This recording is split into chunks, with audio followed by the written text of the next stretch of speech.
अस्सलाम वालेकुम नाज़रीन, कैसे हैं आप? उम्मीद है आप सब ठीक होंगे। अल्लाह ताला हम सब पर अपना करम और फजल बनाए रखे, आमीन सुम्मा आमीन। ज़िक्र क्या है? ज़िक्र का आसान सा मतलब याद करना या याद आना है। अक्सर औक़ात हम खुद से किसी को याद करते हैं और अक्सर बिना याद किए किसी की याद अपने आप आती है। रूहानियत की राह पर सालिकीन अपने तसव्वुरात को पाक करने के बाद इस तसव्वुर पर इस्तकामत हासिल करने पर काम करते हैं। पिछली वीडियो में आपको अपने ख़यालातों का तारुफ करवाया था। जब ख़याल पाक होने लगते हैं तो तसव्वुर का आईना साफ़ होने लगता है, जिसका फ़ायदा ये होता है कि किसी भी अमल को करने से कबल बंदा इस अमल को ऐसे समझने लगता है जैसे इस अमल का इब्तदाइया और नतीजा अपने आप होते हुए देख लिया हो। ये आपका तसव्वुर का पाक होना है। हमाहू याद में इस्तकामत के लिए इस तसव्वुर की बिना पर बंदा ज़िक्र से गाफिल नहीं हो पाता। ये याद आखिर है क्या? याद 3 मुहर्रिकात का एक नुक्ते पर जमा होना याद है। पहला, जिसे आपने देखा हो। दूसरा, जिसका आपको पहले से तारुफ हो। तीसरा, जिसके साथ आपका ताल्लुक़ हो। इसमें पहला और दूसरा मुहर्रिक कस्बी है। अगर बंदा कोशिश करे तो मजाज की पहचान भी कर सकता है और उसे कभी भी देख भी सकता है। ये दोनों अमल कस्बी तय किए जा सकते हैं अपने अमल और कोशिश की मदद से, लेकिन ताल्लुक़ कभी भी वसीला के बग़ैर बनाना आसान नहीं होता। राब्ता बनाए रखने के लिए तीसरे फ़ाइल का वसीला होना ज़रूरी होता है। जिस तरह मोहब्बत में ज़बरदस्ती नहीं होती, इसी तरह राबते में और ताल्लुक़ दूसरे अल्फाज में किसी की तवज्जो हासिल करने के लिए ज़बरदस्ती नहीं होती। लतीफ़ा अना, लतीफ़ा क़ल्ब, लतीफ़ा रूह।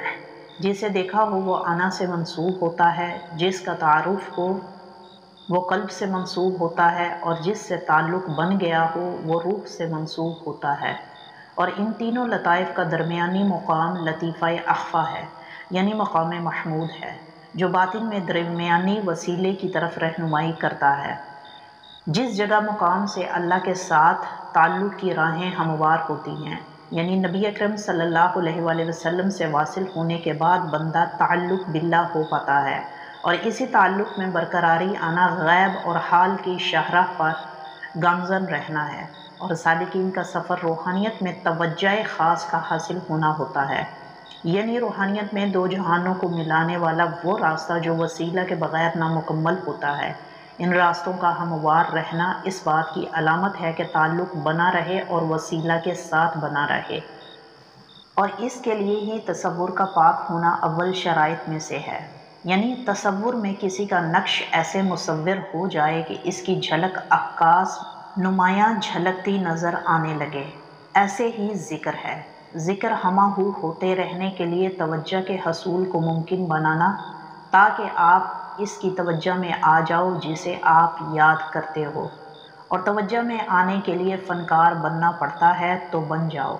और अगर कहीं तवज्जो का ज़रा बराबर भी हसूल का इदराक होने लगे, फिर अपनी मुसव्वरी में ऐसे मगन हो जाओ जिसके लिए हर वो रंग अपने कल्ब के फ्रेम में इस्तेमाल करो कि तमाम रंग हकीकी तस्वीर साजी को नुमायाँ कर दे।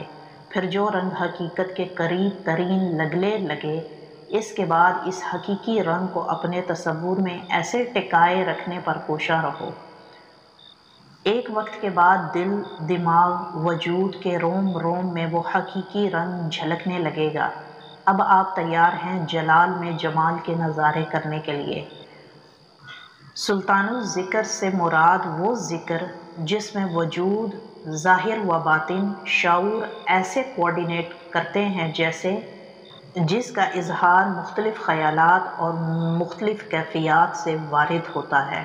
अगर उनके लिए अल्फाज इस्तेमाल करने की ज़रूरत आए तो वो कुछ इस तरह के होंगे, जैसे बारिश की बूंदें, हवा में नरमी, सूरज की कुरकुरी किरणें, बादलों की जलाली कड़क, ज़मीन की नमी, पौधों की ताज़गी, आसमान की निगाहें, अल-अर्ज़ की झोली, परिंदों की तरंगें, ज़ुबान पर खामोशी, ख़यालों की ट्रैफिक, बातिन के सिग्नल, आसमानों से राबते, कल्ब के रास्ते, रूह की छलांगें। इस तरह जब अल्लाह किसी बंदे पर अस्माए इलाहिया में से अपनी किसी सिफ़त का जलवा करता है तो बंदे की ज़ुबान पर अपनी सिफ़ात की तस्बीह जारी कर देता है। अल्लाहु अकबर। سبحان اللہ, الحمدللہ, اللہ اکبر, جس کے نتیجے میں وہ بندہ کسی محفل یا تنہائی میں, کسی موقع یا ماحول میں ان صفاتی جلوہ نمائی کا اظہار اپنے الفاظ کی صورت میں ادا کرنا اکثر دیکھا اور پایا جاتا ہے. اور جب ان صفات الہیہ کا جلوہ بندے پر کسی تخلیق کی بنیاد پر ہوتا ہے تو بندہ عملاً اپنے لفظی بیانات سے تھوڑا سا اوپر اٹھ کر اس جلوہ کی عکاسی کو اپنی تخلیقی صلاحیتوں کے زیر اثر لانے سے عمل میں ڈھالنا شروع کر دیتا ہے.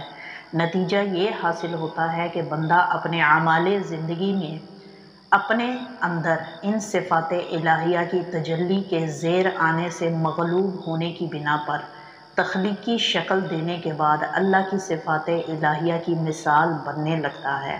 اس مقام اور موقع پر بندے کو یاد سے مغلوب ہونے کا مطلب سمجھ آتا ہے. اب وہ اس قابل ہو جاتا ہے کہ کہہ سکے ذکر کیا ہے. ذکر زد میں آ کر, کرم سے ہو کر, تصور میں رک جانے کا نام ہے. یعنی پہلے کسی اثر کا اسیر ہونا, پھر اس اثر سے مغلوب ہونا, پھر اس عمل میں ڈھال لینا, اور جب عمل حاصل موجود ہو جائے تو تصور میں قرار پا لینا, یعنی ٹھہر جانا. اب سمجھے یاد کیا ہے. یاد کر بولنے کے دوران, یاد رکھ کرنے کے دوران, یاد رہے سونے کے دوران, اسے ذکر سلطان کہتے ہیں. یہ ذکر جب باطن میں ہوتا ہے تو اندر سے اتھل پھتل پیدا کر دیتا ہے, جس کی وجہ صرف اور صرف باطن میں نور کا اپنے لطائف کے گرد گھومنا ہوتا ہے. میں امید کرتی ہوں ہمیشہ کی طرح آج کی ویڈیو کا ٹاپک بھی آپ کو پسند آیا ہوگا. ملتے ہیں اگلی ویڈیو میں نئے ٹاپک کے ساتھ. تب تک کے لیے آپ سے اجازت چاہوں گی. اپنا خیال رکھیے گا, دعاؤں میں یاد رکھیے گا. Take care. اللہ حافظ.